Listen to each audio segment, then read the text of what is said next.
دوسرا اگلا سوال جو ہے وہ بھی نماز سے تعلق ہے. نماز کی جو قسم ہے وطر، ان کے متعلق پوچھتے ہیں کہ وطر کی تیسری رکعت کہاں سے شروع کی جائے، کہ ثنا سے ہو یا سورہ فاتحہ سے ہو؟ وطر ادا کرنے کے اصل میں دو طریقے ہیں، اور وہ دو طریقے یہ ہیں کہ ایک تو یہ ہے کہ تینوں رکعتیں ایک ہی نیت سے ادا کر لی جائے، جیسا کہ حضرت مسیح موعود علیہ السلام نے اپنے فتاویٰ میں بیان فرمایا ہے، یعنی درمیان میں سلام نہ پھیرا جائے. اور دوسرا طریقہ یہ ہے کہ درمیان میں سلام پھیر لیا جائے اور پھر دوبارہ سے بلا توقف نماز شروع کر کے تو تیسری رکعت الگ لیکن درمیان میں وقفہ نہ ہو، وہ ادا کی جائے. اگر تو تینوں رکعتیں اکٹھی ادا کرنی ہیں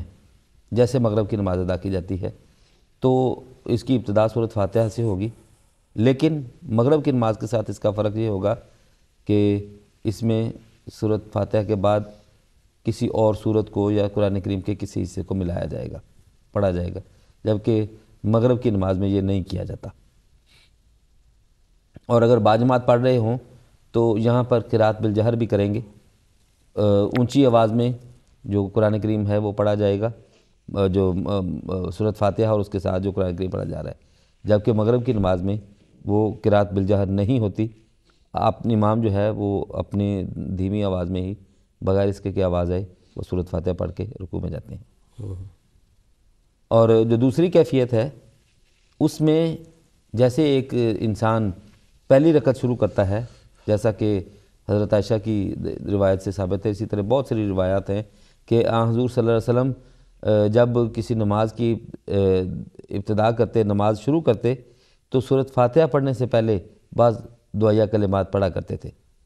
تو جس طرح وہ ثنا وغیرہ پڑھتے ہیں نماز میں،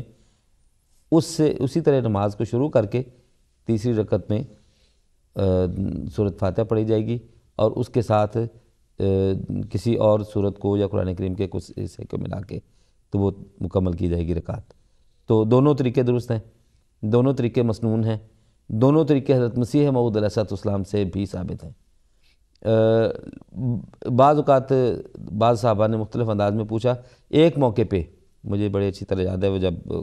ملفوظات میں نے پڑھا کہ حضرت مسیح موعود علیہ السلام نے فرمایا کہ مجھے یہ طریق زیادہ پسند ہے کہ 2 رکعتیں الگ پڑھ کے پھر تیسری رکعت پڑھی جائے. اس کا فائدہ یہ ہوگا کہ ہمیں حضور صلی اللہ علیہ وسلم پر درود پڑھنے کا ایک اور موقع نماز میں مل جائے گا. چونکہ اگر ہم اتحیات بیٹھے ہیں اور ہم سلام پھیریں تو سلام پھیرنے سے پہلے درود ابراہیمی جو ہے وہ پڑھنا ضروری ہے اگر ہم 2 رکعتیں پڑھ رہے ہیں، علیحدہ علیحدہ پڑھ رہے ہیں. لیکن اگر ہم 3 رکعتیں یا 4 رکعتیں پڑھ رہے ہوں تو اس میں یہ ہے کہ پھر وہ درود ابراہیمی سے پہلے ہی ہم اگلی رکعت کے لیے کھڑے ہو جاتے ہیں، سلام اگر نہ پھیرنا ہو. تو اس حوالے سے یہ ایک حضرت مسیح موعود علیہ السلام کی محبت صلی اللہ علیہ وسلم نے ذکر کیا اپنی، وہ جو حضور صلی اللہ علیہ وسلم سے گہرا عشق اور محبت تھی کہ کوئی موقع کوئی بہانہ جو ہے وہ جائے نہ، اس لیے حضور نے یہ فرمایا کہ مجھے تو یہ زیادہ پسند ہے، یہ زیادہ اچھا لگتا ہے.